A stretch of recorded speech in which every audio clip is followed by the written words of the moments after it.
Dream it, do it. Cette phrase est le leitmotiv de Guy Zins. Il a pensé à construire une maison flottante en juin 2015. 2 ans plus tard, son rêve est devenu réalité. Enjoy, le premier bébé de la société Bottom, a effectué un premier voyage périlleux par la route avant d'être mis à l'eau devant les yeux curieux de nombreux sargueminois. Cette étape-là aura été particulièrement compliquée. Quelques modifications et finitions auront été nécessaires pendant plusieurs semaines avant de s'élancer pour les premières croisières. Amarré à Strasbourg, Enjoy accueillera plus de 3000 visiteurs entre 2017 et 2018. Une deuxième maison flottante, First Dream, sera livrée en avril 2019. En décembre de la même année, le restaurant flottant Blue Flamingo sera ouvert à Strasbourg.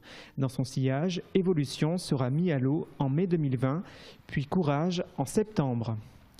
Le 6e bateau est en construction à Sarralbe. Donc là, on est sur un 15 mètres. On est sur une habitation, donc ça va servir essentiellement à vraiment des personnes particulières. C'est pas professionnel, donc c'est vraiment aux besoins du client. Il sera personnalisé selon son besoin et ça sera vraiment comme lui le veut à l'intérieur. Il ne sera pas quelque chose de très industriel. C'est vraiment bien propre à lui-même, quoi. Les délais de construction sont réduits, le processus de fabrication est complètement industrialisé. Effectivement, aujourd'hui on est sur 4 mois après réalisation de la barge. Donc là la barge actuellement elle est brute, donc il y aura encore la peinture. Et après peinture effectivement on prendra 4 mois. À partir du moment où il y aura une structure métallique et bois qui viendra se poser dessus. Depuis les débuts de la société, de nombreuses évolutions ont eu lieu. Une nouvelle coque réétudiée par rapport au premier bateau pour améliorer la portance et la stabilité, une optimisation des zones de stockage et une immersion des moteurs électriques. Je me trouve en compagnie de Guy Zins. Guy Zins, une nouvelle maison flottante est en construction. Vous attendiez-vous à en produire autant en si peu de temps? Tout au début, non, certainement pas. Mais maintenant, au fil du temps, on a du succès. Les gens s'intéressent à nous. C'est un produit qui est dans l'air du temps. Il y a un vrai marché. Donc, on se rend compte aujourd'hui que les demandes arrivent tous les jours. Donc, on n'a pas une journée où on n'a pas une demande pour une exploitation commerciale, pour un bateau de plaisance, pour une habitation, pour un restaurant. Donc voilà, on est sur beaucoup de projets. Si tout ça, ça devait se réaliser, je ne vous dis même pas quelles sont les conséquences de l'organisation, de l'usine qu'il faudrait qu'on fasse pour faire face à cette demande. Justement, est-ce que vous pouvez nous dire quels sont les clients potentiels aujourd'hui pour des maisons flottantes?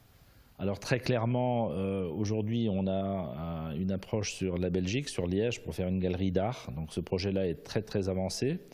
On a eu une confirmation donc, verbale le 30 septembre pour cette réalisation. Donc ça, c'est un projet 2021. Donc ça nous prendra déjà au moins 3 ou 4 mois de l'année prochaine. Et sinon, on a beaucoup de demandes à côté de celles-là, qui sont des projets un peu moins importants, des bateaux de 20 mètres. Donc là, je crois que j'en ai chiffré 4 ou 5 qui sont vraiment en cours de discussion finale. Quel est votre objectif? C'est voir le nombre de commandes exploser, construire plusieurs bateaux simultanément? Non, effectivement, il faut voir grand, mais quand même une croissance normale, donc sans faire des bonds en avant, y aller doucement. Je pense qu'aujourd'hui, on est une start-up, on a besoin d'y aller à notre rythme.